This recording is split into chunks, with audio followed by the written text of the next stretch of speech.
अक्सर जब बात होती है कि इंडिया से किसी और देश में जाना है तो कहाँ जाए रहने के लिए, तो अक्सर हम बात करते हैं अमेरिका में मौका मिल जाए, यूरोप में मौका मिल जाए। क्या कारण है उसका? बहुत सिंपल सा कारण है। हमें लगता है कि वहाँ का वातावरण बहुत अच्छा है, वहाँ के लोग बहुत अच्छे हैं और वहाँ पैसा भी अच्छा मिल जाता है। वहीं पर ही अगर हम इंडिया में अपने देश के कॉन्टेक्स्ट में देखें, जो लोग गांव में रहते हैं वो अक्सर शहर में आते हैं, किसी बड़ी जगह पे आते हैं, दिल्ली में, बॉम्बे में, चेन्नई में, कलकत्ता में। उसका एक ही कारण होता है कि वहाँ पे उन्हें पैसे कमाने होते हैं। लेकिन जब वो अपने गांव वापस जाते हैं और जब भी वो गांव से वापस आते हैं, आप देखते हैं कि वो हमेशा ज़्यादा तंदुरुस्त दिखते हैं, ज़्यादा फ्रेश दिखते हैं, क्योंकि गांव में पैसा नहीं है, लेकिन पैसे के अलावा जो वातावरण है बहुत अच्छा है, जो लोग हैं बहुत अच्छे हैं। आज का जो मेरा वीडियो है वो बात करने वाला है 3 पिलर्स के बारे में सस्टेनेबिलिटी के, जो कि है एनवायरमेंट, इकोनॉमिकल कंडीशन और सोसाइटल कंडीशंस, जो कि बहुत इंपॉर्टेंट है किसी भी ऑर्गेनाइजेशन या देश की सस्टेनेबिलिटी के लिए।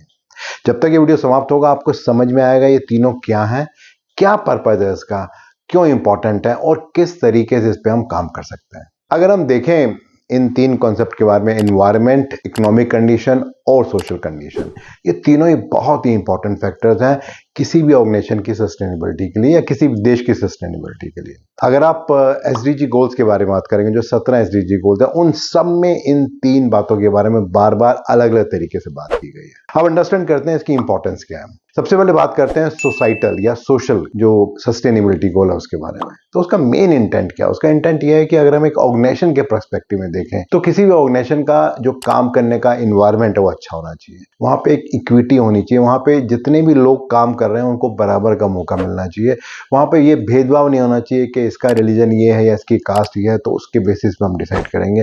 तो जिस भी ऑर्गेनाइजेशन में इन बातों का ध्यान रखा जाता है उस ऑर्गेनाइजेशन में हमेशा लोग काम करना पसंद करते हैं और वहां की जो एम्प्लॉय की जो रिटेंशन है वो बहुत ज्यादा होती है। जो दूसरा फैक्टर है वो है इन्वायरमेंट का। अब इन्वायरमेंट का मतलब ये है कि वो ऑर्गेनाइजेशन कितना ध्यान दे रही है इस बात को कि वो कितना पॉल्यूशन कर रहे हैं। पॉल्यूशन 3 तरीके से हो सकता है। वो पॉल्यूशन हो सकता है with respect to water, with respect to air, with respect to noise. अब ये जो 3 तरह के पॉल्यूशन है उस पर कितना कंट्रोल किया जा रहा है। जैसे मैंने आपको बोला था एसडीजी के जो 17 गोल है वहां पे CO2 एमिशन के ऊपर बहुत कंट्रोल किया जा रहा है। बात की जा रही है कि 2070 तक हम कार्बन न्यूट्रल हो जाएंगे।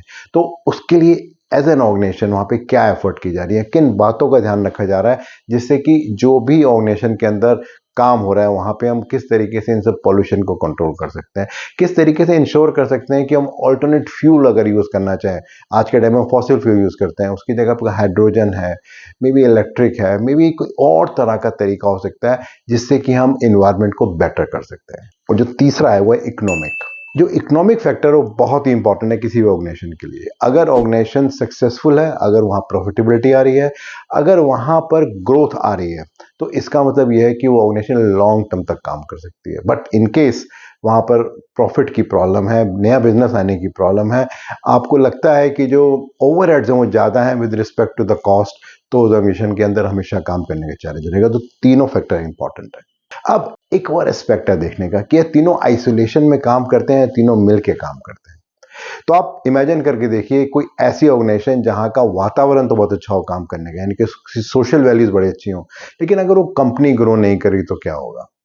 कोई भी उस कंपनी में ज्यादा दिन टिकेगा नहीं। वहीं पर ही अगर हम इकोनॉमिक कंडीशन की बात करते हैं कि उस ऑर्गेनाइजेशन की इकोनॉमिक कंडीशन बहुत अच्छी है, कंपनी ग्रो बहुत अच्छा कर रही है, प्रॉफिटेबिलिटी बहुत अच्छी है, लेकिन वहां पे सोशल इक्विटी नहीं है, वहां का वातावरण अच्छा नहीं है, वहां पे खींचातानी बहुत ज्यादा है, पॉलिटिक्स बहुत ज्यादा है, तो भी ऑर्गेनाइजेशन बहुत ज्यादा सस्टेन नहीं करेगी। अब तीसरा फैक्टर लेके आते हैं कि इकोनॉमिक कंडीशन भी अच्छी है, सोसाइटल कंडीशन भी अच्छी है, लेकिन अगर इन्वायरमेंटल कंडीशन अच्छी नहीं है तो हो सकता है कल गवर्नमेंट कोई बैन ही वहां पे लगा दे, कह दे कि भाई आपकी कंपनी से पोल्यूशन बहुत ज्यादा आ रहा है इसलिए हम आपकी कंपनी को चलने नहीं देंगे। या मे बी आज वो ऑर्गेनाइजेशन सस्टेनेबल है उस तरह के वातावरण को लेकर, लेकिन कल हो सकता है वो सस्टेनेबल ना रहे।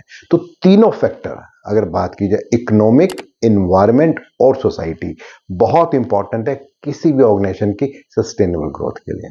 और इस बात को देखना बहुत जरूरी है कि जब हम एक ऑर्गेनाइजेशन के कॉन्टेक्स्ट में इन तीनों फैक्टर को देखते हैं तो जो हमारे इंटरेस्टेड पार्टी, जो इंटरनल भी हो सकती है, एक्सटर्नल भी हो सकती है, उन दोनों का ध्यान रखना है, उन दोनों के पर्सपेक्टिव से देखना है कि क्या नीड है, क्या एक्सपेक्टेशन है, कैसे उसको पूरा कर सकते हैं। और जो ऑर्गेनाइजेशन इन तीनों फैक्टर्स को, इकोनॉमिक, इन्वायरमेंट एंड सोशल का ध्यान रखती है, तो बहुत ज्यादा पॉसिबिलिटी है कि वहां की जो ग्रोथ है वो सस्टेनेबल होगी, वहां पर जो भी काम हो रहा है वो लॉन्ग टर्म तक चलेगा। क्योंकि अगर हम सस्टेनेबिलिटी की जो बेसिक डेफिनेशन की बात करते हैं तो बात ये करती है कि आज हम क्या कर रहे हैं अपनी ग्रोथ के लिए, इस बात को याद रखते हुए कि फ्यूचर हमारा किस तरीके का होगा। अगर मैं समरी करूं, किसी भी ऑर्गेनाइजेशन के लिए, किसी भी कंट्री के लिए इंडिविजुअली अगर उनको सस्टेन करना है तो जो 3 पिलर्स हैं वो बहुत इंपॉर्टेंट है, इकोनॉमिक, सोशल और एनवायरनमेंट।